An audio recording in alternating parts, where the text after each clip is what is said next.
Hola, bienvenidos a mi nuevo video de mi canal de YouTube, Introducción a la Escritura Creativa, con la premisa de que todos podemos ser escritores. Esta charla está basada en la primera sesión de mi taller literario y fue expuesta en la Feria del Libro de Santiago FILSA 2017 con motivo del lanzamiento de mi novela El Otro, en donde hago hincapié en la importancia del personaje literario.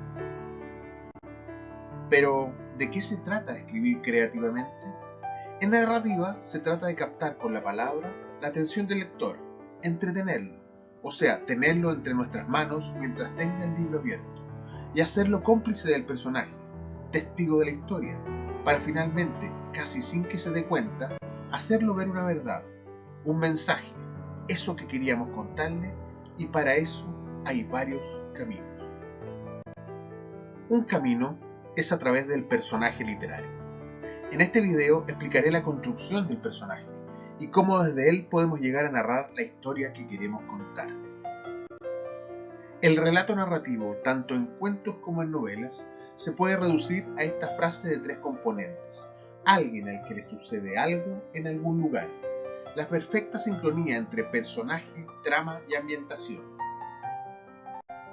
Pero definitivamente es el personaje protagonista el que lleva la historia, el que nos hace vivir con él las circunstancias de su relato, ya sea desde sí mismo o a través de lo que nos cuenta un narrador. Aquí tenemos tres ejemplos típicos de personajes literarios, personajes que son incluso más conocidos que sus propios autores.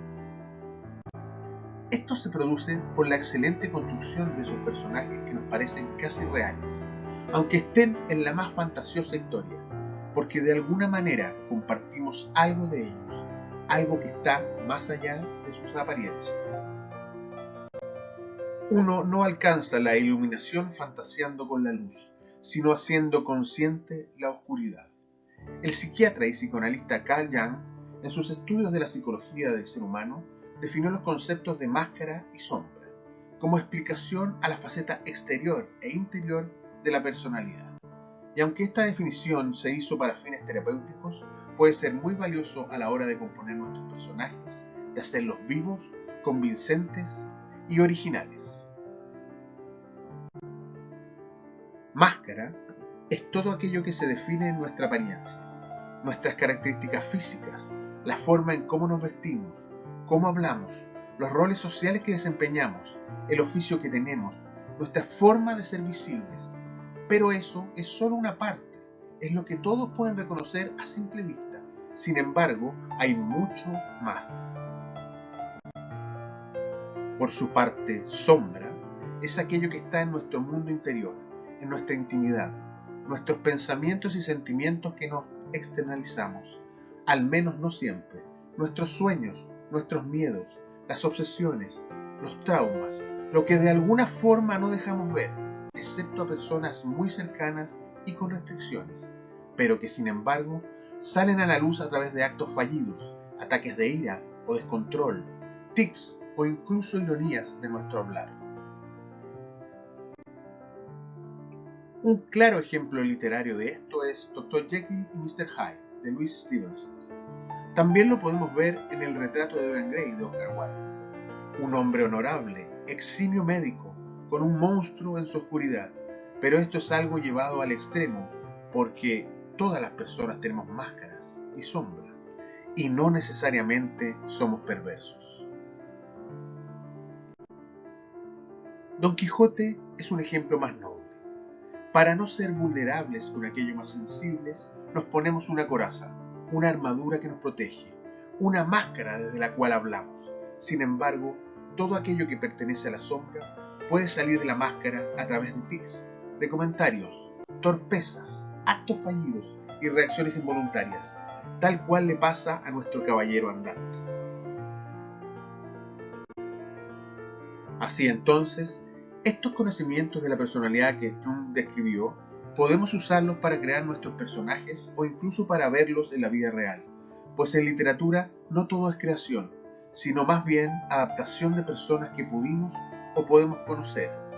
Para eso debemos poner atención a lo que observamos externamente en alguien o lo que hacemos ver de nuestros personajes, dando ciertos rasgos físicos, vestimenta, lenguaje, actitudes, aficiones. Por ejemplo, sabemos que Sherlock Holmes era un hombre alto, delgado, de nariz aguileña, que se vestía un tanto excéntricamente, incluso que usaba disfraces, lupa, fumaba pipa y tocaba el violín. Y su lenguaje era siempre misterioso, intrigante, irónico.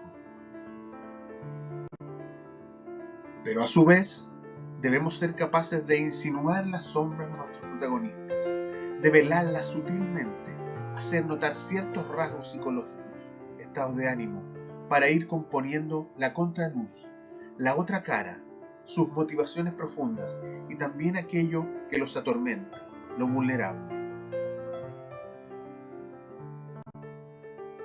Un buen personaje debe tener una máscara definida, atractiva, original, pero sobre todo debemos vislumbrar lo que oculta en su sombra, a través de su reacción ante circunstancias adversas o sorpresivas.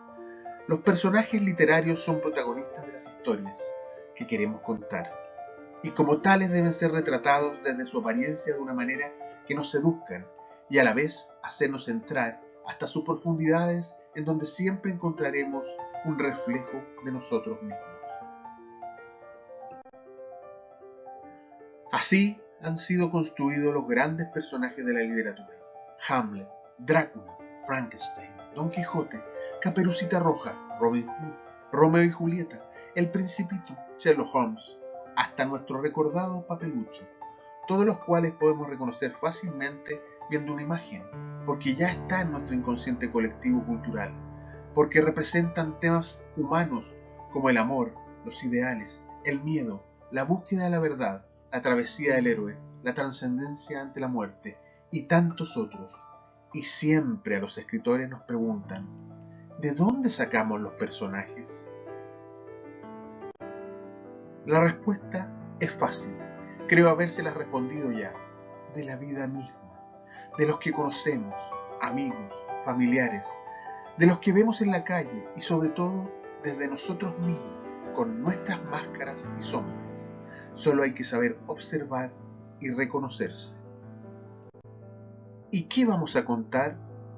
Podemos tener al personaje, pero ¿y la historia, la trama? Bueno, eso sale de la relación del personaje y el problema al que se enfrenta. La idea es ponerlo contra la espada y la pared, imaginar lo que le sucedería si se ve en tal o cual situación, que siempre tiene que ver con lo que trata de evadir, con lo que su sombra no quiere enfrentar, con lo que aparenta y no es, sus temas existenciales y las circunstancias del destino. Podemos ver a Don Quijote enfrentar a molinos, podemos ver a Arturo tratando de sacarse la espada de la piedra, podemos ver a Romeo y Julieta sucumbiendo ante su amor, podemos ver cómo Caperucita se relaciona con el lobo, o cómo Frankenstein es visto a través de los ciegos ojos como un alma noble. Y para contextualizar al personaje lo ponemos en un espacio, en un lugar, en una época, pasado, presente o futuro, que de alguna manera agudiza o marca la situación del personaje y sus circunstancias. Aquí podemos ver a Drácula en su castillo en la Transilvania del siglo XVII, pero ha deambulado por muchas épocas distintas, desde el Conde Vlad en el siglo XV hasta nuestros días, y por cierto, eso cambia en parte las circunstancias. Ana Frank escribió su diario biográfico en un momento preciso, bajo la ocupación nazi, con todo el contexto histórico implícito para una niña de origen judío. Y Sherlock Holmes vivió sus aventuras en la época victoriana, en pleno Londres. Por último, Caperucita no tiene razón de ser si no está en medio de un bosque lleno de lobos, aunque sea de manera simbólica, porque lobos hay en todas partes.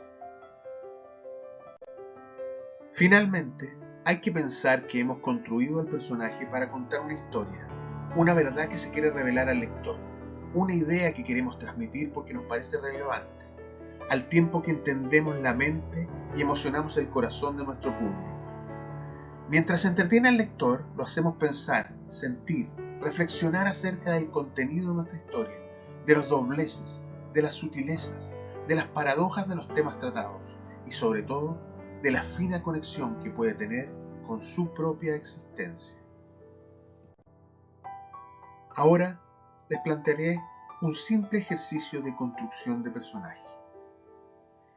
Evoquen al niño o niña que fueron a los 8 años. Véanse en una escena que recuerden de su infancia. ¿Cómo eras? ¿Dónde estabas? ¿Qué estabas haciendo? ¿Qué sucedía alrededor? ¿Hay alguien contigo? Ahora, eso que ves, cuéntalo. Escríbelo como si ese niño o niña no fueras tú. Cuéntalo en tercera persona, como si fuera otro, un personaje. Además que lo que escribes es una reconstrucción de algo que quizá no era como lo recuerdas ahora. Es una verdad media, es una realidad paralela, es una ficción de tu mente, mezcla de subjetividad y objetividad, muy relativa. Así, ahora ya tienes tu primer personaje literario y de alguna manera puedes empezar a ser un escritor. Te agradezco que hayas visto el video y si te gustó, sigue mi canal de YouTube, Claudio Guzmán.